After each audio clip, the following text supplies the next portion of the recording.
that Warren Wiersbe said that he was sad that people knew him as a ranting Puritan, which wasn't the case whatsoever. Of course, I've done a devotion on the idea of the Puritans just getting a bad name and, being when they had many, many wonderful traits that if we as Christians in the world needs to see today, quite frankly. He was born in 1703 of October in Connecticut. He actually was the only son and had 10 sisters, actually. His father and grandfather were both pastors. Jonathan Edwards' grandfather was Solomon Stoddard, who was considered almost a pope in the church and the surrounding churches that he ministered in. So he was well known. He was homeschooled, and in his homeschool, he learned fluent Latin, Greek, and Hebrew, as well as science and other stuff, but he was fluent in Latin, Greek, and Hebrew. Interestingly, very much like John and Charles Wesley, actually the Wesley's mother, some other great men and women of God, he had a strong religious desire before he received a conversion. So he used to actually have prayer meetings in a club that he formed with some young boys very early in his life, in fact, before the age of 13, in the late single-digit and early double-digit years of his life. Fascinating to me, and this happened a lot where people would go to major universities at different ages. You might go at 50 or you might go at a very young age. But he actually entered Yale, get this, at 13 years old. He went to Yale. While he was there, he studied for 6 years, 4 years for his undergraduate degree, and then 2 more years in theology. And at 17 years old, he had a conversion experience reading 1 Timothy 1:17. And for some reason, again, he kind of got what many would call kind of a special impression from the Lord, or rhema from the Lord, of that verse, and it really convicted his heart. And he was ordained in 1723 and became the assistant pastor of his grandfather, and Solomon Stoddard. He would study as much as 13 hours a day, which that's absolutely amazing in his study.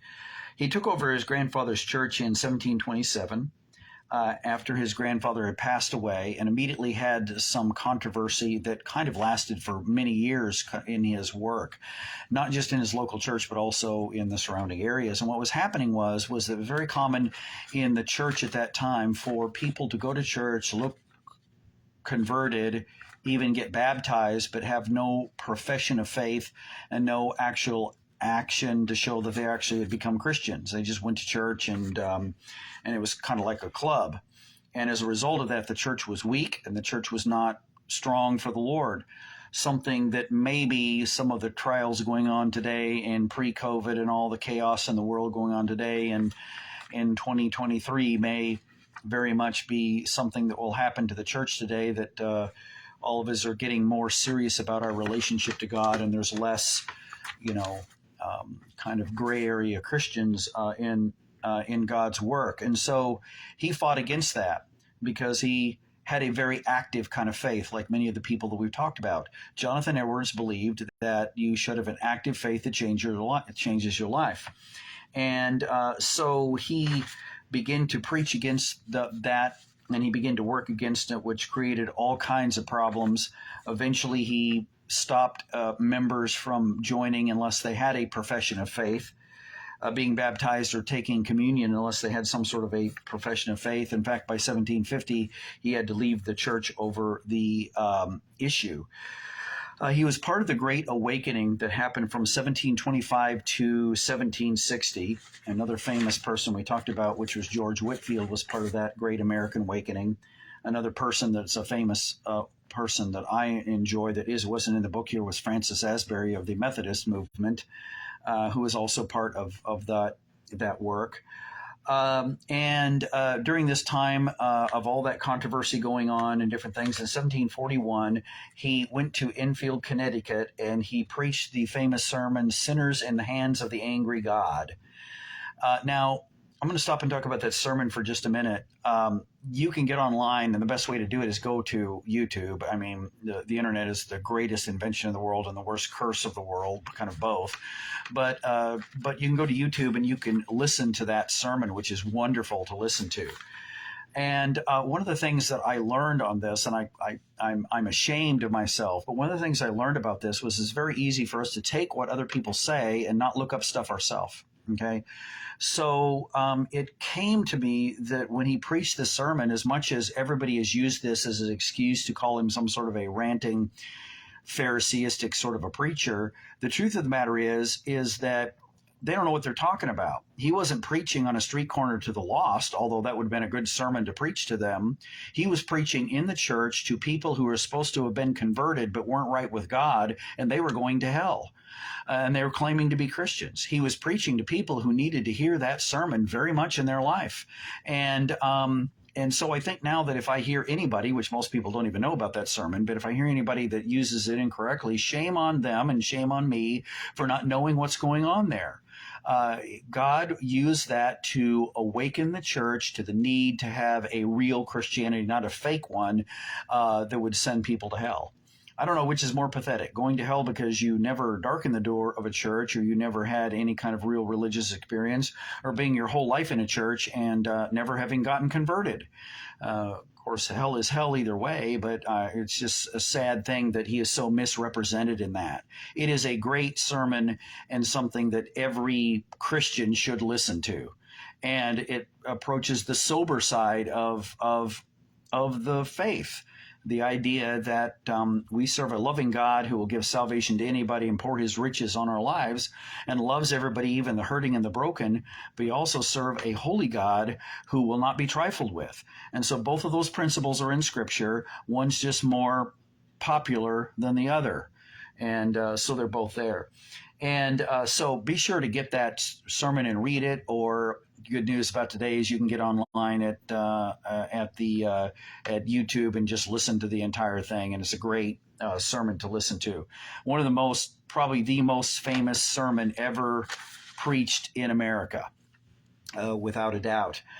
When he was kind of removed from his church, and in about 1750, he moved to Stockbridge, Massachusetts, where he worked among the Indians.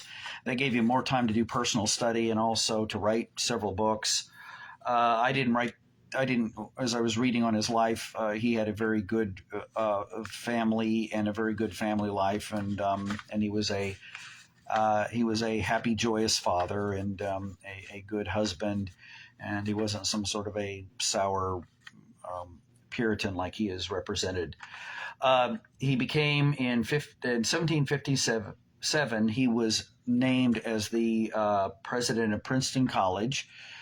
He didn't hold the post for very long because in 1758, after receiving a smallpox vaccination, that backfired, and he actually got too much of the live virus or whatever, and it ended up killing him. So he died in 1758. He is one of America's greatest theologians, philosophers, and revivalists, and needs to stand against some of the greatest men, either in the church or out of the church, in American history.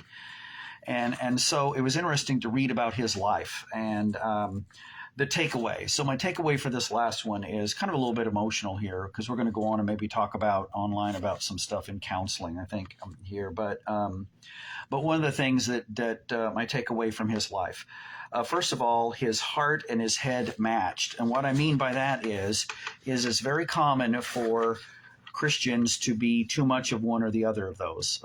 They have a lot of book knowledge, but no real spiritual deep relationship with Christ, or they have a deep relationship with Christ, or they attempt to, but they're very weak in theology. And so his heart and his head stayed at the same intensity level. He studied a lot, and he prayed and was close to and sanctified his life. He had a balance of both of those. And him and all the other people in this book are a absolute conviction to my life of how much I study or pray, or some of the things that I learned about their life that made them so helpful to the Lord. Number two, and this is one for me, and something that I almost get angry about now, I confess in the flesh, is that learn about people, don't take anyone else's word. I don't know how many times, even as a preacher, I confess, where I might have said something about somebody because somebody told it to me, and I didn't take the time to go check out about their life and to really find out exactly what was going on and what was taking place there. And any Christian or any non-Christian who criticizes the sermon "Sinners in the Hands of the Angry God" is almost instantly a hypocrite, because what Christian has not criticized the church for our lack of holiness, or our not being close to the Lord, or having people in the congregation that obviously are not converted or whatever. And yet he was fighting the very issue we claim is important to us. And so it just taught me that I need to be careful that I don't take things at face value, and I go check things out to make sure that I'm accurately representing people. Nothing is as horrible as this life is being misrepresented or lied about. And we tend to do that with people who are dead because we can, get away with it. They're not here to defend themselves. And that's true of a whole bunch of stuff about the early church fathers and a lot of the history stuff that's going on today, where they're being misrepresented, and shame on us, especially us in the church. So I think that one's an important one. Before we make a judgment, we need to go back and check out and try to get the accurate picture, not stuff that's kind of been passed around. Next thing is that even the cost of being one of the greatest preachers in America and yet losing a church and being basically fired. The pressure of his controversy over having people actually converted in the church led to his having to resign, and it cost him a ministry. And yet, of course, God used it for good. But the truth is that sometimes we can be doing the right thing, but we don't get glory for it here in this life. And just something, again, to remember that sometimes doing the right thing in ministry costs us. And then the last thing is just something that maybe we can't help, but I just wanted to throw this in here. We are in a generation that needs this even more today. We need more young people in a move for God. And I think that's beginning to happen with this last generation that is so messed up with so many things. But at the same time, there are young people that are and young people that are starting to experience some revival. And so that's a good thing. So we need more young people in a move for God.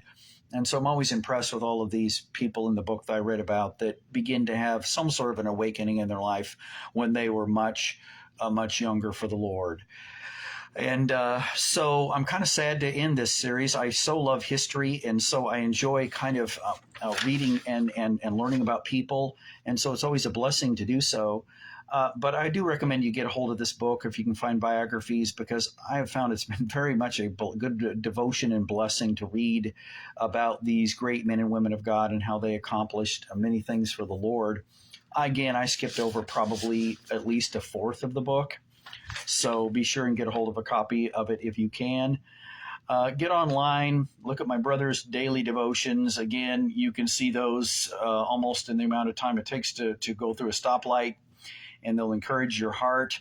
And we just want to proclaim Christ, and we want to tell people about Jesus and help encourage people who are involved in the ministry to keep on keeping on with all of the crises that are going on today. God bless you. You just have a great week in the Lord, and know that God loves you, and